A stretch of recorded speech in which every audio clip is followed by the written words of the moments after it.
मैं doctor R के पुरोहित, राजनीति विज्ञान, आज आपके सामने संसदीय शासन के विकास के बारे में व्याख्यान प्रस्तुत करूंगा। आपका स्वागत करता हूं। प्रजातंत्र आज दुनिया में सर्वाधिक प्रचलित और लोकप्रिय शासन व्यवस्था है।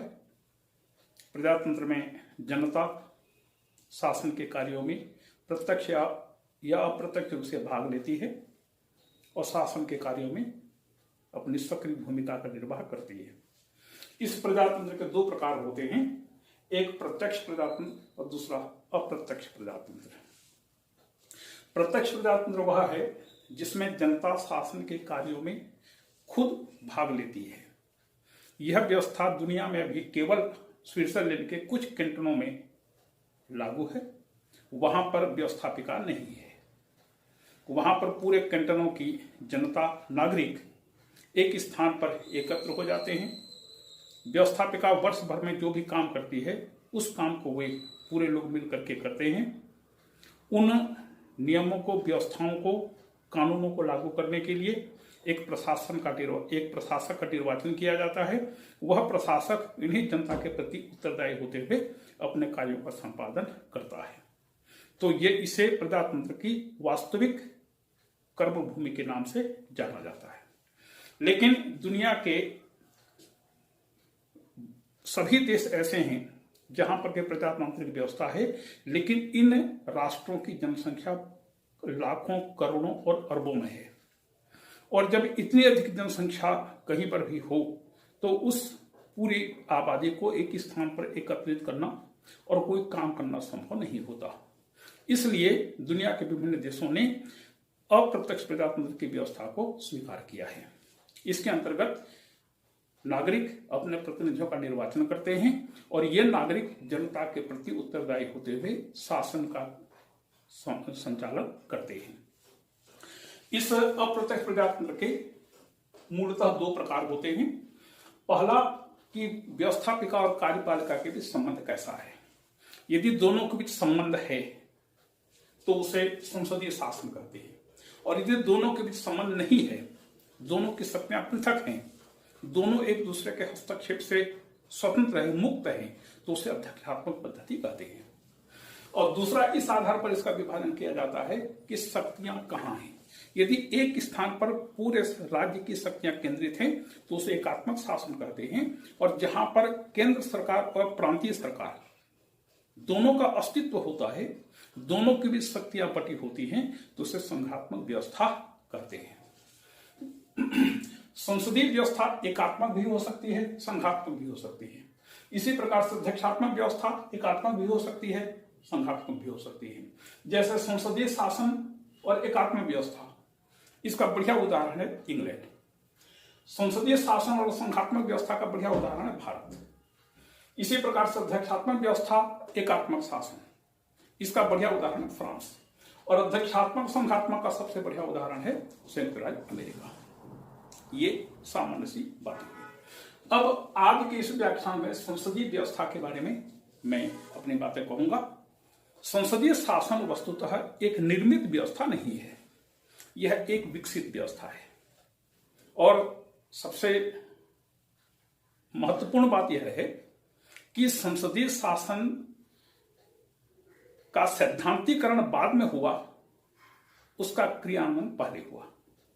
इंग्लैंड में जो जो घटनाएं घटती गई, इन घटनाओं का सैद्धांतिकरण करते हुए उसे संसदीय शासन के मुख्य लक्षणों के रूप में स्वीकार किया गया।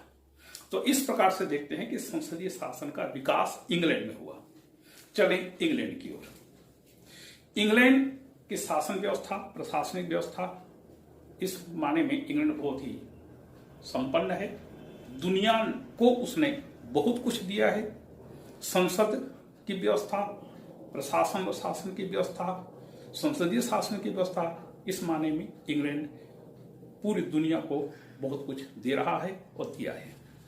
तो इंग्लैंड में शासन व्यवस्था को संसदीय व्यवस्था कहते हैं। संसदीय शासन के से जननी के रूप में जाना जाता है।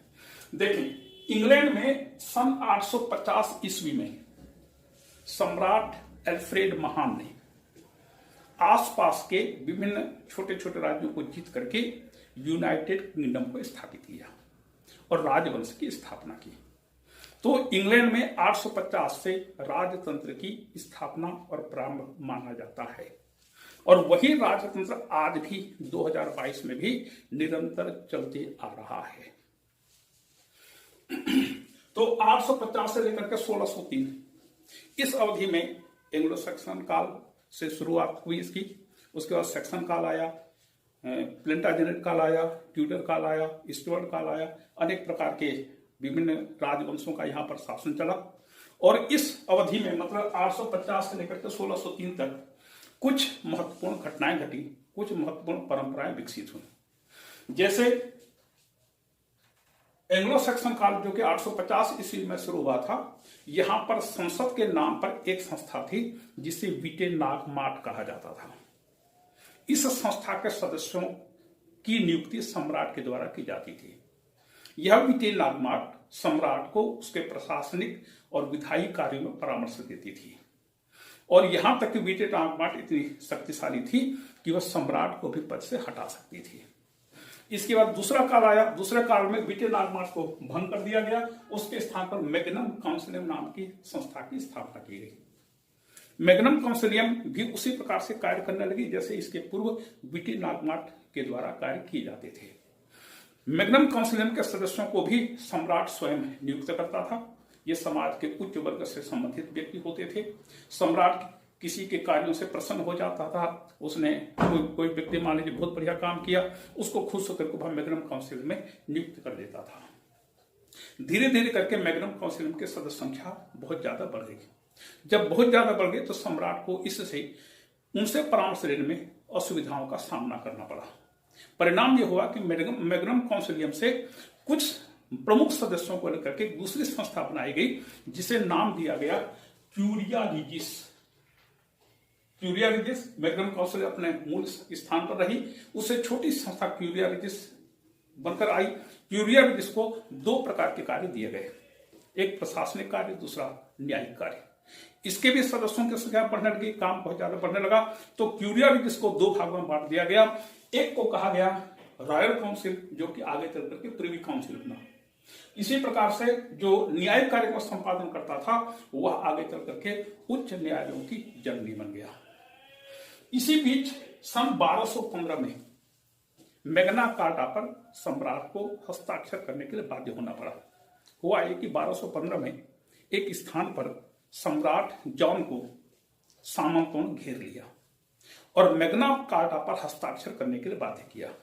मैग्ना कार्टा क्या था? इसके अंतर्गत नागरिकों को, समाज के उच्च वर्ग के लोगों को कुछ अधिकार दिए गए थे। सम्राट को इस पर हस्ताक्षर करने के लिए बाध्य होना पड़ा। उस समय मैग्ना कार्टा का संबंध समाज के उच्च वर्ग से था, आम जनता से नहीं था। लेकिन आगे चल करके फिर ये इस मैग्ना कार्टा का संबंध आम जनता से भी हो गया।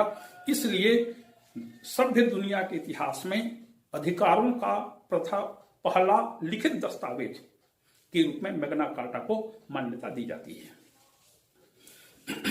1295 में सम्राट एडवर्ड को युद्ध के लिए पैसे की आवश्यकता थी। तो पैसे उसको कहां से मिल सकते थे? टैक्सेशन के द्वारा।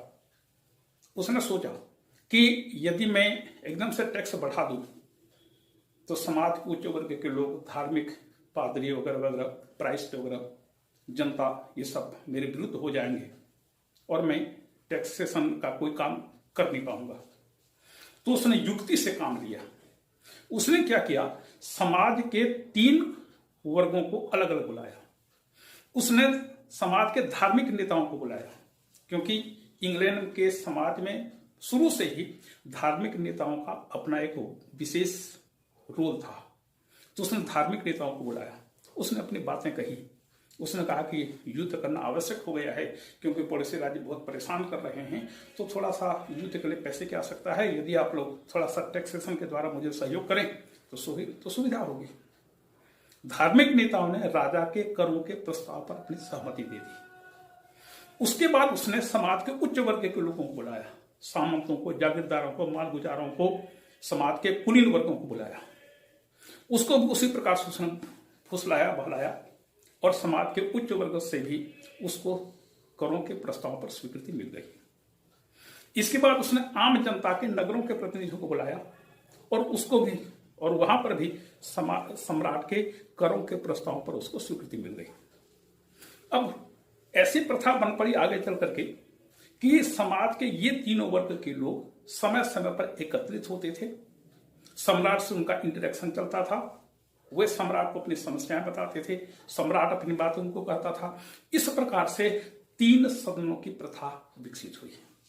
लेकिन फिर आगे चल करके समाज के ये जो 2 वर्ग के लोग हैं, सामंत और कुलीन वर्ग तथा धार्मिक लोग, इन दोनों वर्गों के लोगों ने सोचा कि हमारे हित एक समान है, हम समाज के उच्च वर्ग से संबंधित हैं, हम लोग चलो एक साथ एक जगह पर बैठेंगे। तो जहां पर धार्मिक और सामंत तथा कुलीन वर्ग के प्रतिनिधि बैठने लगे, उसको नाम दिया गया हाउस ऑफ लॉर्ड्स। आम जनता के प्रतिनिधि जहां पर बैठने लगे, उन्होंने कहा कि हम तो समाज के आम जनता से संबंधित हैं, हमारे हित समाज के उच्च वर्ग के हित से भिन्न हैं, हम अलग बैठेंगे। तो आम जनता के प्रतिनिधि जहां पर बैठने लगे, उसको नाम दिया गया हाउस ऑफ कॉमन्स। इस प्रकार से 2 सदनों की प्रथा विकसित हुई। ये सामान्य सी बातें हुई। अब आगे देखिए, सन 1603 से लेकर के संसदीय शासन का विकास आज तक लगातार चला आ रहा है। 1603 के बाद शासन में कुछ महत्वपूर्ण घटनाएं घटी। इन घटनाओं ने संसदीय प्रथा की विकास का मार्ग प्रशस्त किया। वो कैसे, वो देखिए। 1603 में स्टुअर्ट काल का प्रारंभ हुआ। इसका पहला राजा था जेम्स प्रथम। जेम्स प्रथम राजा के देवी अधिकारों का बहुत बड़ा समर्थक था।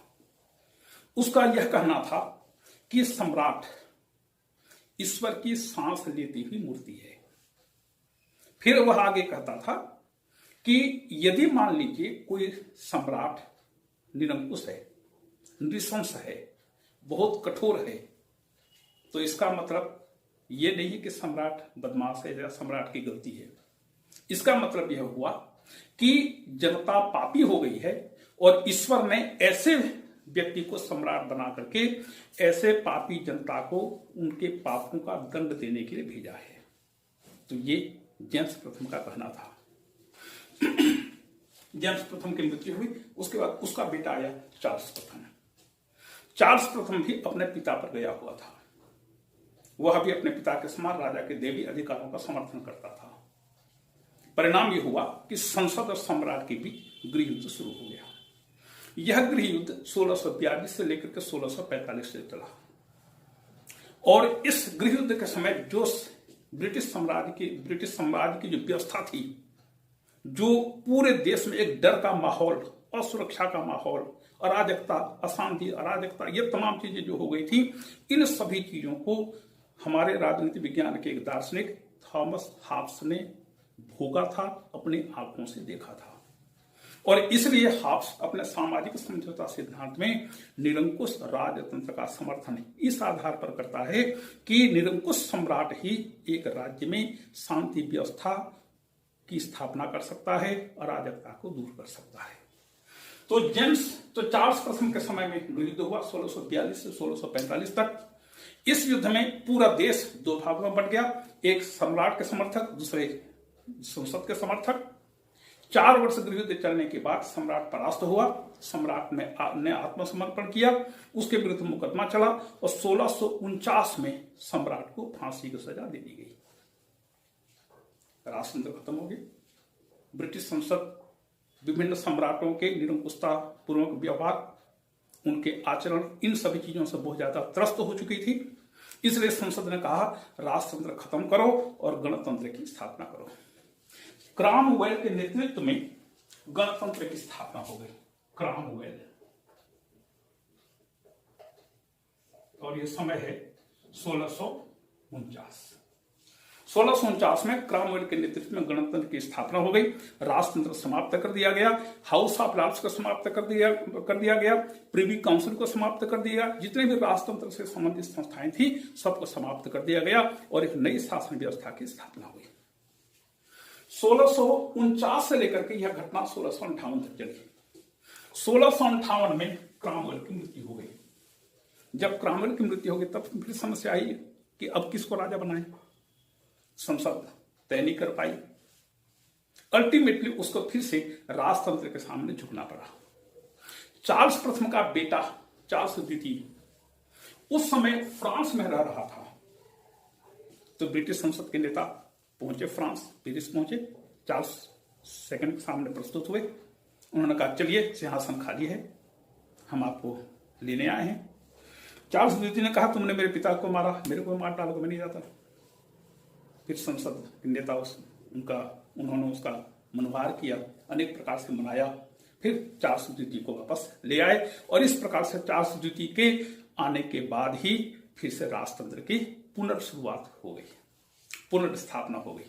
फिर साहब लार्स को जीवित कर दिया गया। जितने भी राजतंत्र की संस्थाएं थी इन सबका पुनर्जीवन दे दिया गया और इस प्रकार से राजतंत्र शुरू हो गया। तो देखिए 850 में जिस राजतंत्र की स्थापना इंग्लैंड में हुई थी, 1649 से 1658 ये 9 वर्ष का ब्रेक आता है और अभी भी 2022 में भी इंग्लैंड राजतंत्र चल रहा है। चार्ल्स द्वितीय आया। चार्ल्स द्वितीय ने अपने शासनकाल में बहुत बढ़िया काम किया। चार्ल्स द्वितीय को कैबिनेट का संस्थापक माना जाता है। कैबिनेट का संस्थापक माना जाता है। कैबिनेट क्या है? किसी चीज के अंदरूनी भाग को, किसी बक्से के अंदरूनी भाग को, किसी कमरे के अंदरूनी भाग को इंग्लिश में कैबिनेट कहते हैं। तो सम्राट जब अपने मंत्रिमंडल के सदस्यों से राजमहल के अंदर वाले कमरे में बैठ करके बात करता था, परामर्श लेता था, विचार विमर्श करता था, तो उसको कहा गया सम्राट अभी कैबिनेट में है। तथा चल पड़ी सम्राट अभी कैबिनेट में है, मतलब वह अपने मंत्रियों से परामर्श ले रहे हैं और इस प्रकार से कैबिनेट की उत्पत्ति हुई। लेकिन चार्ल्स द्वितीय के कार्यकाल में, चार्ल्स द्वितीय के समय में इस कैबिनेट को नाम दिया गया था कबाल।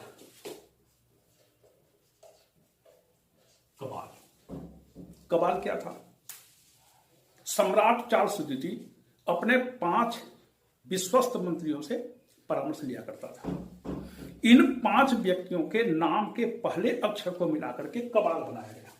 सी क्लीफोर्ड, ए एस्ले, बी बकिंघम, ए आर्लिंगटन, एल लैंडरडेल। ये 5 व्यक्ति थे और इन 5 व्यक्तियों से वह परामर्श लिया करता था और इस प्रकार से उसको कबाल कहा गया।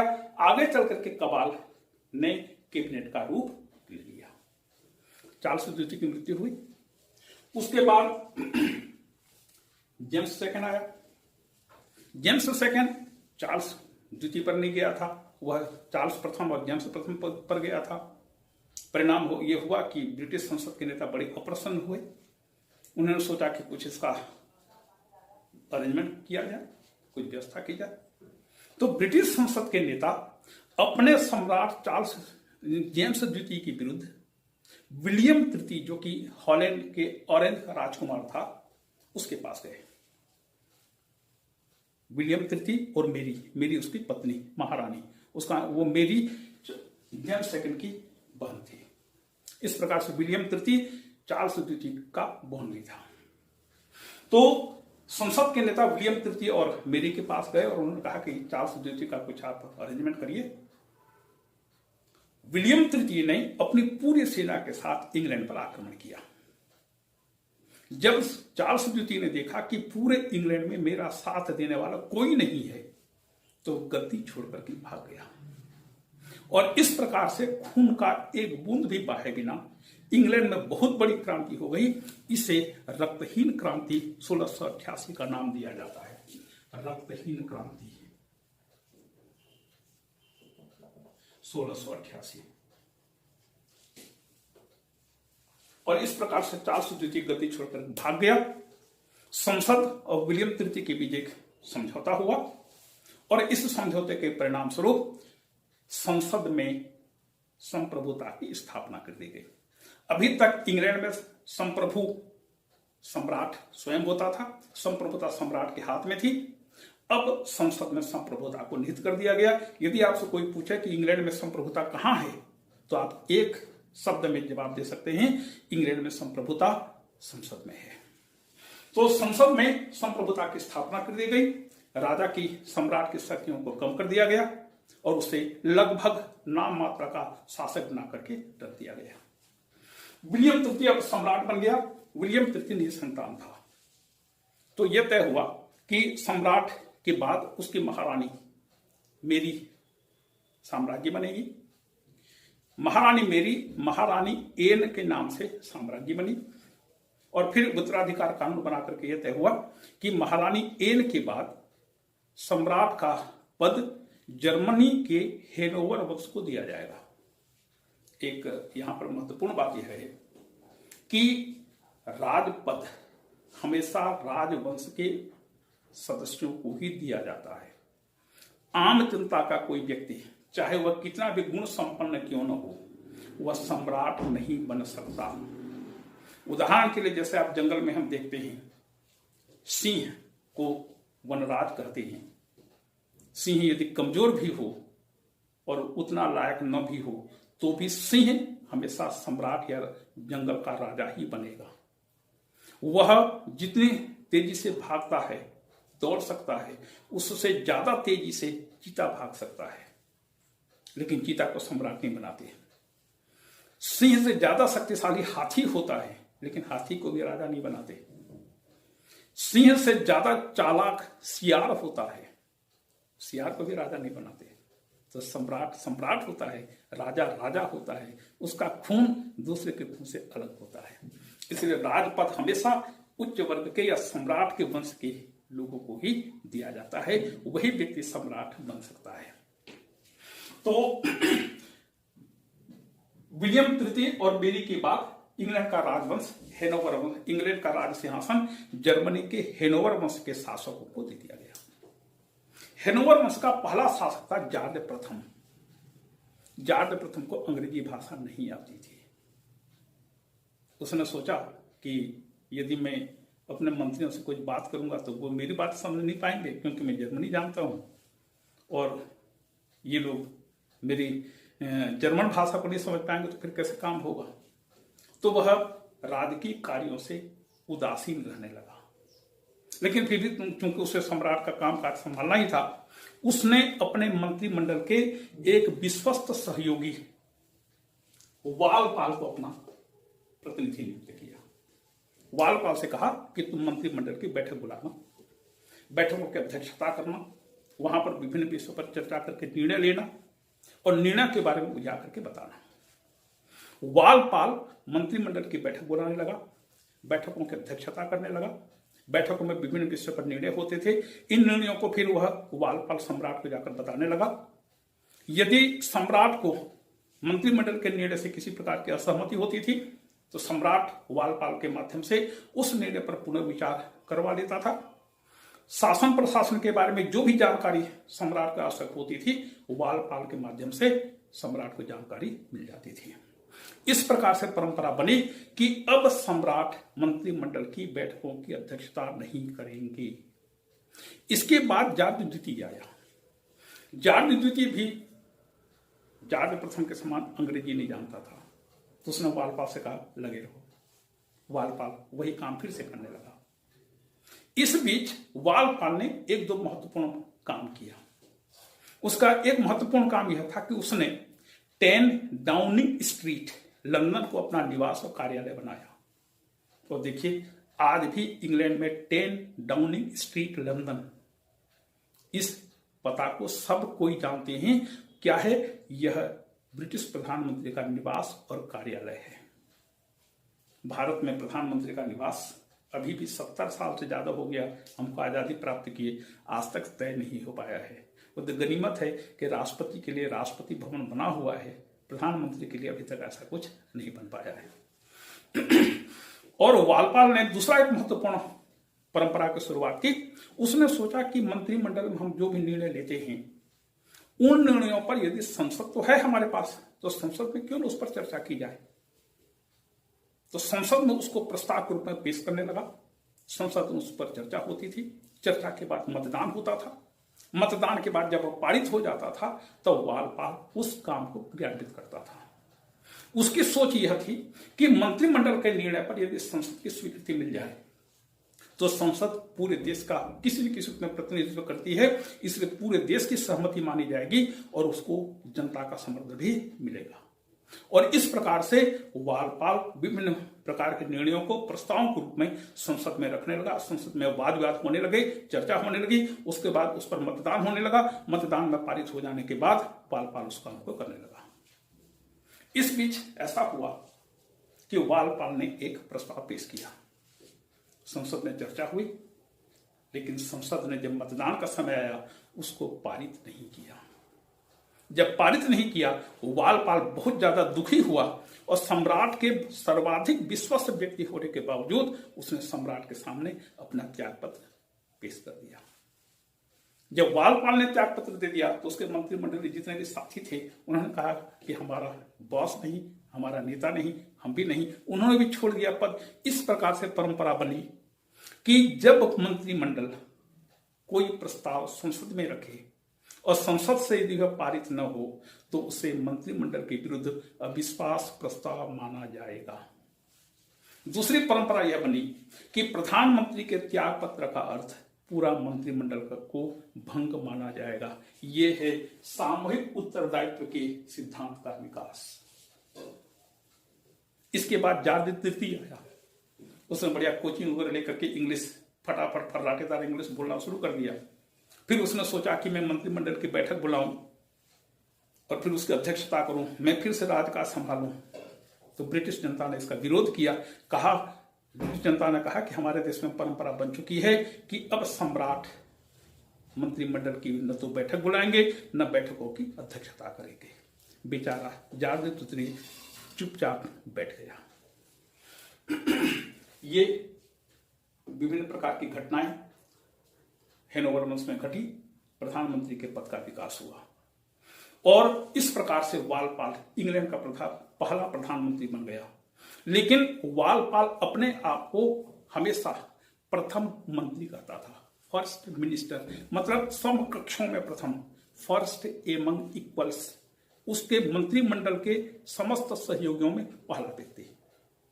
इस पदधारी व्यक्ति को प्रधानमंत्री की संज्ञा 1888 की बर्लिन की संधि के बाद मिली। 1888 हुआ यह कि 1888 में बर्लिन की संधि हुई। उसमें जर्मनी, रूस, ऑस्ट्रिया, टर्की, जर्मनी, विभिन्न देशों के, विभिन्न राष्ट्रों के सम्राट वहां पर एकत्रित हुए। लेकिन इंग्लैंड से जो व्यक्ति वहां पर पहुंचा था इंग्लैंड का प्रतिनिधित्व करने के लिए, वह सम्राट नहीं था, अपितु इंग्लैंड का प्रधानमंत्री था लॉर्ड बीकंसफील्ड। तो लॉर्ड बीकंसफील्ड ने देखा वहां पर बड़े बड़े सम्राट आए हुए हैं, तो मुझे भी अपना कुछ प्रभाव दिखाना चाहिए। तो उसने अपना पदनाम लिखा, first lord of her majesty's treasury. महारानी विक्टोरिया थी उसमें, ब्रिटिश सम्राट, ब्रिटिश साम्राज्ञी। तो उसने अपना पदनाम लिखा, first lord of her majesty's treasury and prime minister of United Kingdom. महारानी यस साम्राज्य के राजकोष का पहला लॉर्ड और यूनाइटेड किंगडम का प्रधानमंत्री, ऐसा पदनाम लिख करके उसने अपना सिग्नेचर किया। तब से इस पदधारी व्यक्ति को प्रधानमंत्री के नाम से संबोधित किया जाने लगा। लेकिन इतने लंबे समय से, मतलब कि 1721 से लगभग करीब प्रधानमंत्री के पद का विकास हुआ था, लेकिन इस प्रधानमंत्री के पद को वैधानिक स्वरूप नहीं दिया जा सका था। 1937 में मिनिस्टर्स ऑफ क्राउन एक्ट बना और इस मिनिस्टर्स ऑफ क्राउन एक्ट के अंतर्गत मंत्रिमंडल को, मंत्रिपरिषद को, प्रधानमंत्री के पद को कानूनी रूप दिया गया और तब से ये मंत्रिमंडल फिर बढ़िया काम करने लगा। यहां पर एक महत्वपूर्ण बात यह है कि प्रधानमंत्री को किस सदन का सदस्य होना चाहिए। तो हुआ यह कि जब से वालपाल प्रधानमंत्री बना था, सर रॉबर्ट वालपाल था, तो जितने भी इंग्लैंड में सर और लॉर्ड होते हैं, सब हाउस ऑफ लॉर्ड्स के सदस्य होते हैं। तो वालपाल के बाद से लगभग 1902 तक जितने भी प्रधानमंत्री बने उनमें से 90-95% प्रधानमंत्री हाउस ऑफ लॉर्ड्स के सदस्य होते थे। इस समाज के उच्च वर्ग से संबंधित होते थे। समाज में इनका एक विशेष स्थान था, सबको सम्मान की दृष्टि से इनको देखते थे। ऐसे व्यक्ति ही इंग्लैंड में प्रधानमंत्री बन सके थे। 1902 में जब लॉर्ड सैलिसबरी ने त्यागपत्र दिया तो उसके बाद इंग्लैंड में जितने भी प्रधानमंत्री बने ये सब हाउस ऑफ कॉमन्स के सदस्य होते थे और हाउस ऑफ कॉमन्स का सदस्य रहते हुए वो प्रधानमंत्री का पद संभालते थे। 1927 में एक समस्या आई कि प्रधानमंत्री किसको बनाया जाए, क्योंकि परंपरा बन चुकी थी हाउस ऑफ कॉमन्स का सदस्य प्रधानमंत्री बनेगा। 1927 में दो दावेदार हो गए। एक था लॉर्ड कर्जन। लॉर्ड कर्जन के बारे में आप जानते होंगे, वही लॉर्ड कर्जन जो भारत का गवर्नर जनरल बन करके बंग भंग किया था, बंगाल का विभाजन किया था, दुर्धर्ष साम्राज्यवादी, घोर निरंकुश। लॉर्ड कर्जन ने दावा किया प्रधानमंत्री पद के लिए। और दूसरा था बाल्डविन। कर्जन और बाल्डविन दोनों ने दावा किया। बाल्डविन हाउस ऑफ कॉमन्स का सदस्य था, बिल्कुल ज्यादा अनुभवी व्यक्ति भी नहीं था, पूरे इंग्लैंड में उसका नाम भी कम लोग जानते थे। और लॉर्ड कर्जन पूरी दुनिया में प्रसिद्ध हो चुका था। लेकिन ब्रिटिश सम्राट ने कर्जन के स्थान पर बाल्डविन को प्रधानमंत्री नियुक्त करते हुए दो तर्क दिए। ब्रिटिश सम्राट ने कहा, चूंकि मंत्रिमंडल का उत्तरदायित्व प्रथम सदन के प्रति है, इसलिए प्रथम सदन का सदस्य ही प्रधानमंत्री बनेगा। और दूसरा उसने तर्क दिया, चूंकि मंत्रिमंडल, चूंकि हाउस ऑफ लॉर्ड्स में कोई विरोधी दल नहीं है। गौर करिएगा, हाउस ऑफ लॉर्ड्स में विरोधी दल नहीं होता। विरोधी दल की भूमिका प्रथम सदन में होती है। हाउस ऑफ लॉर्ड्स के जितने के सदस्य हैं प्रायः वे अनुदारवादी दल से संबंधित है। अनुदार दल समाज के पारंपरिक व्यवस्था को मानता है, इसलिए हाउस ऑफ लॉर्ड्स में कोई विरोधी दल नहीं है माना जाता है। तो सम्राट ने दूसरा तर्क दिया, चूंकि हाउस ऑफ लॉर्ड्स में कोई विरोधी दल नहीं है, इसलिए हाउस ऑफ लॉर्ड्स के सदस्य को प्रधानमंत्री नियुक्त नहीं किया जा सकता। और इस प्रकार से परंपरा बन गई कि प्रधानमंत्री प्रथम सदन का ही सदस्य होगा। कितनी बड़ी विडंबना है, यह विडंबना के बारे में अभी आगे बताऊंगा। हाँ, तो बाल्डविन बन गया। बाल्डविन के बाद से फिर से प्रधानमंत्री का पद प्रथम सदन के नेता को, प्रथम सदन के सदस्य को दिया जाने लगा। 1963 में यह परंपरा टूट गई।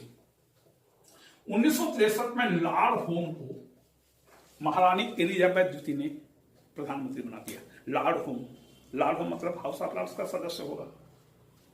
तो लॉर्ड होम को महारानी एलिजाबेथ द्वितीय जो भी साम्राज्ञी हैं उन्होंने प्रधानमंत्री नियुक्त कर दिया सबने। तो 1963 में महारानी एलिजाबेथ द्वितीय ने लॉर्ड होम को प्रधानमंत्री बना दिया। सबने कहा परंपरा टूट गई।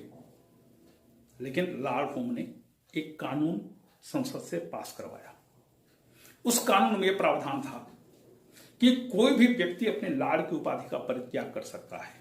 इसके पहले तक लॉर्ड की उपाधि का परित्याग कोई व्यक्ति नहीं कर सकता था। और दूसरा उसमें प्रावधान रखा गया कि महिलाएं भी हाउस ऑफ लॉर्ड्स का सदस्य बन सकती हैं। इसके पहले हाउस ऑफ लॉर्ड्स की सदस्यता केवल पुरुषों के लिए आरक्षित हुआ करती थी, कोई महिला इसका सदस्य नहीं बन सकती थी। तो इस प्रकार से लॉर्ड होम ने कानून बनवा करके लॉर्ड की उपाधि का परित्याग किया और हाउस ऑफ कॉमन्स का उपचुनाव लड़ करके उसने यह बता दिया कि हम अंग्रेज अपनी परंपराओं के प्रति पूरी तरह से समर्पित होते हैं। इन परंपराओं के प्रति हम पूरी तरह से वफादार होते हैं। इन परंपराओं को हम आधुनिक युग के अनुकूल बना लेते हैं और उसका उपयोग करते हैं। जिस समाज ने हमको इतने बड़े पद पर नियुक्त किया है, जिस समाज का हम प्रतिनिधित्व करते हैं, वह हमसे कुछ अपेक्षाएं रखती हैं कि हम अपनी जिम्मेदारियों को ईमानदारी से पूरा करें। और इस प्रकार से परंपरा पूरी तरह स्थापित हो गई है कि अब इंग्लैंड में कोई भी प्रधानमंत्री हाउस ऑफ कॉमन्स का ही बनेगा, हाउस ऑफ लॉर्ड्स का सदस्य नहीं बनेगा। मैं विडंबना की बात कर रहा था, कितनी बड़ी विडंबना है हमारे भारत में। देखिए कि प्रथम सदन के बहुमत, प्रथम सदन को लोकप्रिय सदन कहा जाता है, उसके सदस्य पूरे देश से चुने जाते हैं, प्रत्यक्ष निर्वाचन के आधार पर चुने जाते हैं। यदि मान लीजिए किसी एक दल को स्पष्ट बहुमत मिल गया लेकिन वह अपना नेता निर्वाचित नहीं कर पा रहा है, तय नहीं कर पा रहा है तो वह दूसरे सदन के एक सदस्य को अपना नेता चुनता है। कितनी बड़ी विडंबना है कि लोकसभा का बहुमत दल अपना नेता राज्यसभा के सदस्य को बनाता है। इससे बढ़कर विडंबना और क्या होगी। हमारे भारत में कुछ प्रधानमंत्री बने हैं कि आज तक हम सोचते थे कि विशेष अवसरों पर बैकडोर एंट्री होती है। प्रधानमंत्री के पद पर भी बैकडोर एंट्री होती है हमारे भारत में। एच डी देवेगौड़ा हैं, इंद्र कुमार गुजराल हैं, डॉक्टर मनमोहन सिंह हैं, ये सब राज्यसभा का सदस्य होते हुए प्रधानमंत्री के पद को धारण किए हुए थे। तो द्वितीय सदन का सदस्य यदि प्रधानमंत्री बनता है तो क्या होता है, और प्रथम सदन का सदस्य यदि कोई प्रधानमंत्री बनता है क्या होता है, यह आप अच्छी तरह से जानते हैं कि प्रथम सदन का सदस्य जनता से सीधे प्रत्यक्ष रूप से संबंधित होता है। वह भले ही एक निर्वाचन क्षेत्र से निर्वाचित होकर के आता है, लेकिन जब वह प्रधानमंत्री के रूप में पद ग्रहण करता है तो वह पूरे राष्ट्र के नेता के रूप में काम करता है। उसके द्वारा की गई अपील जनता के हृदय को छूती है। आप पंडित नेहरू, श्रीमती इंदिरा गांधी, लाल बहादुर शास्त्री, अपने वर्तमान समय में नरेंद्र मोदी, इनके चरित्र को, इनके व्यवहार को, इनकी जो बातें हैं, इन सभी को देख करके इसकी तुलना आप कर सकते हैं। यह है ब्रिटिश संसद की संसदीय व्यवस्था का विकास। इसके जो लक्षण माने जाते हैं, संसदीय शासन के लक्षण संवैधानिक प्रधान, इतनी बातों से यह बातें स्पष्ट हो गई होंगी कि संसदीय शासन किस प्रकार से विकसित हुआ, किस प्रकार से कार्य करता है। यहां पर थोड़ा सा लक्षणों के संदर्भ में इनका परीक्षण कर लें। संवैधानिक प्रधान, ब्रिटिश संसदीय व्यवस्था में राष्ट्रपति, सम्राट, इंग्लैंड के संदर्भ में सम्राट, भारत के संदर्भ में राष्ट्रपति संवैधानिक प्रधान होता है। उसके नाम से सब काम किए जाते हैं, लेकिन वह केवल हस्ताक्षर करता है और उसके नाम से आदेश जारी किया जाता है। तो वह नाम मात्र का शासक होता है। भारत में राष्ट्रपति भी नाम मात्र का शासक है। दूसरा है मंत्रिमंडल वास्तविक। मंत्रिमंडल शक्तिशाली होता है। वह राष्ट्रपति या सम्राट के नाम से समस्त शक्तियों का उपभोग करता है, सभी विषयों पर निर्णय लेता है। यह मंत्रिमंडल संसदीय शासन का प्राण या आधार होता है। इस मंत्रिमंडल की इच्छा पूरे देश भर में लागू होती है। मंत्रिमंडल सर्वोपरि होता है, सबसे अधिक शक्तिशाली होता है। इसके द्वारा यह देश की आंतरिक और बाह्य नीतियों का निर्माण करने वाला होता है। इसकी इच्छा ही पूरे देश में लागू होती है। इस मंत्रिमंडल की शक्ति सर्वोपरि होती है और मंत्रिमंडल सभी विषयों पर निर्णय लेकर के सम्राट को या राष्ट्रपति को परामर्श देता है। राष्ट्रपति उस परामर्श पर हस्ताक्षर करके आदेश के रूप में उसको लागू कर देते हैं, जारी कर देते हैं। तीसरा है कार्यपालिका व्यवस्था के प्रति उत्तरदायी होती है। कार्यपालिका मतलब मंत्रिमंडल, व्यवस्थापिका मतलब प्रथम सदन, समग्र रूप में दोनों सदन या संसद। मंत्रिमंडल जो भी काम करता है उन कार्यों के लिए वह संसद के प्रति उत्तरदायी होता है।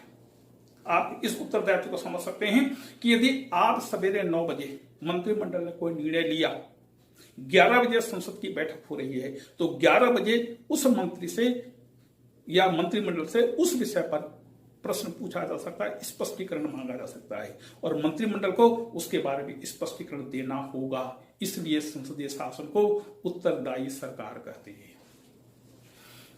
फिर है सामूहिक उत्तरदायित्व। कहा जाता है सभी मंत्री एक साथ डूबते हैं, एक साथ तैरते हैं। इसका मतलब क्या हुआ?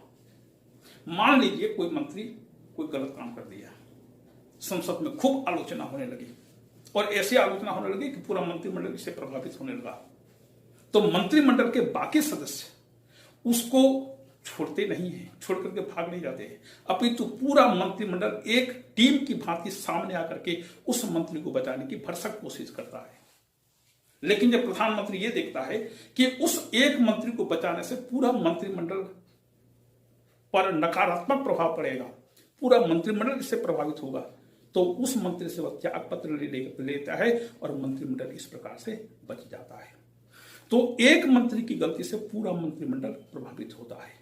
एक मंत्री के विरुद्ध यदि कोई अविश्वास प्रस्ताव पारित हो जाए तो पूरे मंत्रिमंडल को त्याग पत्र देना पड़ता है। इसलिए कहा जाता है वे एक साथ डूबते हैं, एक साथ तैरते हैं। फिर है प्रधानमंत्री का नेतृत्व। प्रधानमंत्री सर्वेसर्वा होता है। वह मंत्रिमंडल का ब्रह्मा विष्णु महेश होता है। मंत्रिमंडल का निर्माण करता है, उनके बीच विभागों का वितरण करता है, उनके कार्यों की देखरेख करता है, उनके कार्यों के बीच समन्वय करता है और यदि कोई मंत्री उसके मंत्रिमंडल के निर्णय से खुश नहीं है या मंत्रिमंडल के निर्णय के विरुद्ध कोई काम करता है तो उसे मंत्रिमंडल से हटा सकता है, पदच्युत कर सकता है। इस प्रकार से प्रधानमंत्री अपने मंत्रिमंडल का न केवल सर्वेसर्वा होता है अपितु ब्रह्मा विष्णु महेश होता है। प्रधानमंत्री अपने मंत्रिमंडल का निर्माण करने के लिए पूरी तरह से स्वतंत्र है। आप 2 उदाहरणों के द्वारा इसको समझ सकते हैं। जे.बी. कृपलानी भारतीय राष्ट्रीय कांग्रेस के अध्यक्ष थे और पंडित नेहरू प्रधानमंत्री थे। तो एक बार कृपलानी ने वक्तव्य देते हुए कहा कि जब प्रधानमंत्री अपने मंत्रिमंडल का निर्माण करे, अपने मंत्रिपरिषद का निर्माण करे, तो उसे राजनीतिक दल के अध्यक्ष से भी कंसल्ट करना चाहिए, परामर्श लेना चाहिए कि किसे मंत्री बनाया जाए, किसे न बनाया जाए। प्रधानमंत्री नेहरू ने तत्काल उसका जवाब देते हुए कहा कि प्रधानमंत्री अपने मंत्रिमंडल और मंत्रिपरिषद के बारे में सर्वेसर्वा होता है और उसे किसी के परामर्श की आवश्यकता नहीं है। जे.बी. कृपलानी ने अपने पद से त्यागपत्र दे दिया।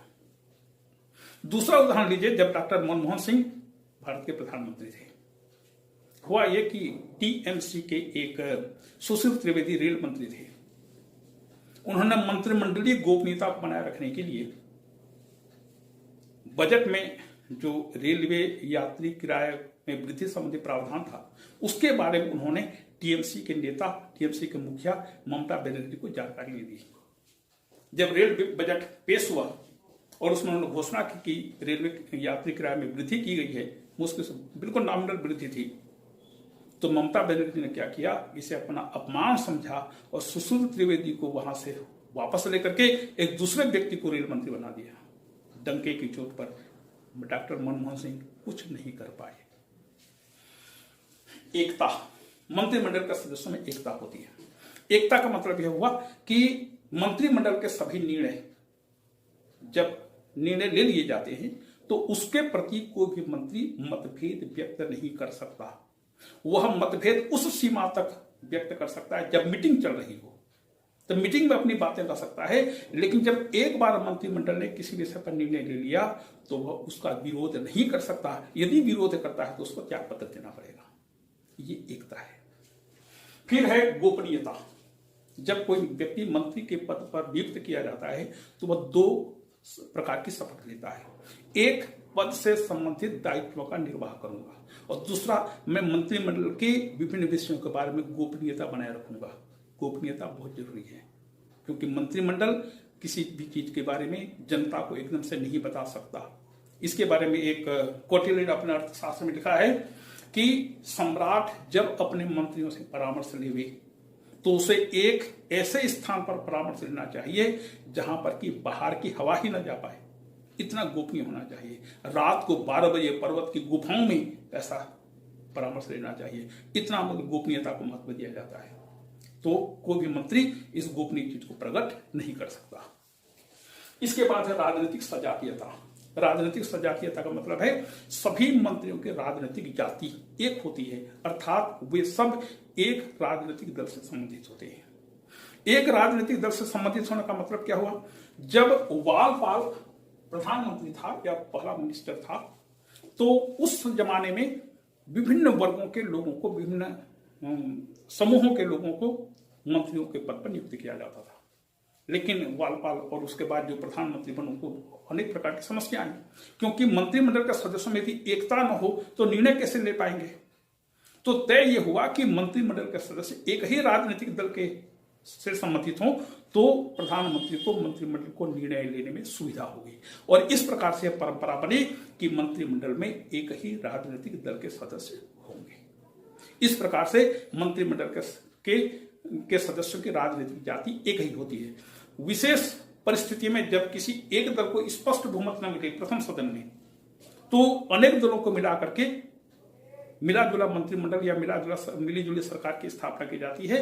वह अपवाद है और यह है राजनीतिक सजातीयता। इस प्रकार से संसदीय शासन के बारे में सभी बातें स्पष्ट हो गई। संसदीय शासन का सबसे बड़ा गुण उत्तरदायित्व है। उत्तरदायित्व अभी मैंने थोड़ी देर पहले बताया कि यदि मान लीजिए अभी 9 बजे मंत्रिमंडल ने सरकार ने कोई निर्णय लिया, 11 बजे संसद की मीटिंग है, तो उस मीटिंग में उस निर्णय के बारे में चर्चा हो सकती है, मंत्रिमंडल को उसके बारे में अपनी बात कहनी होगी। ये उत्तरदायित्व है। संसद प्रश्न पूछ करके, पूरक प्रश्न पूछ करके, सरकार के कार्यों की आलोचना करके, सामने मंत्रियों को बिठा करके उसके बारे में कुछ बोल सकती है और मंत्री उसका जवाब भी देने के लिए बाध्य होता है। तो इसे उत्तरदायी सरकार कहते हैं, इसलिए इसे लोकप्रिय सरकार भी कहते हैं। और संसदीय शासन की सबसे बड़ी बुराई या सबसे बड़ी कमी है वह है अस्थायित्व।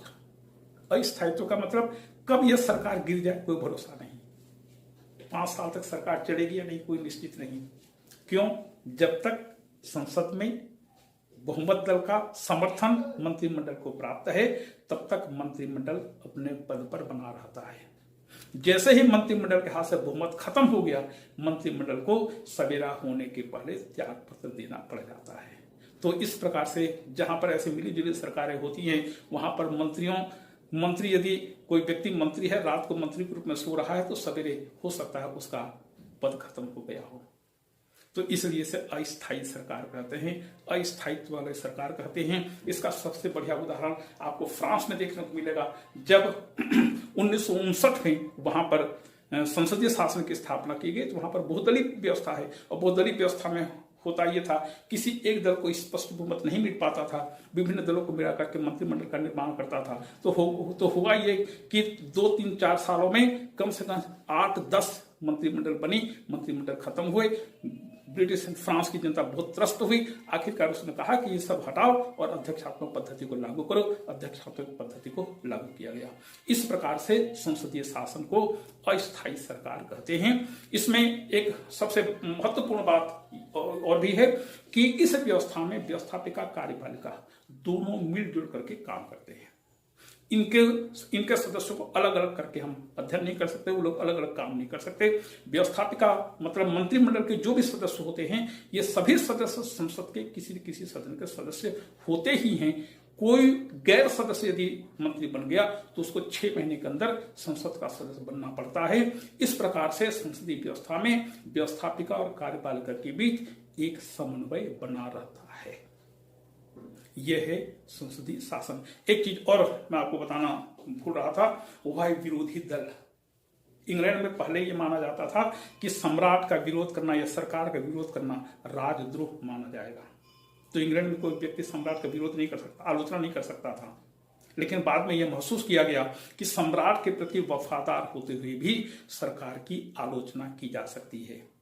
जब यह बात स्थापित हो गई तो विरोधी दल के नेता को कैबिनेट मंत्री का दर्जा दिया गया और इस प्रकार से हमने भी इस व्यवस्था को अपनाया है कि विरोधी दलों का होना प्रथम सदन में सर्वाधिक महत्वपूर्ण है, क्योंकि विरोधी दल और बहुमत दल या बहुमत दल और अल्पमत दल, इसके आधार पर सरकारों का निर्माण होता है। विरोधी दल का महत्व संसदीय शासन में पाया जाता है, अध्यक्षात्मक व्यवस्था में नहीं पाई जाती। यह है संसदीय शासन। आप सभी को धन्यवाद जिन्होंने ये वीडियो देखा सुना, आपको शुक्रगुजार हूँ। फिर अगले व्याख्यान में मिलते हैं, तब तक के लिए धन्यवाद।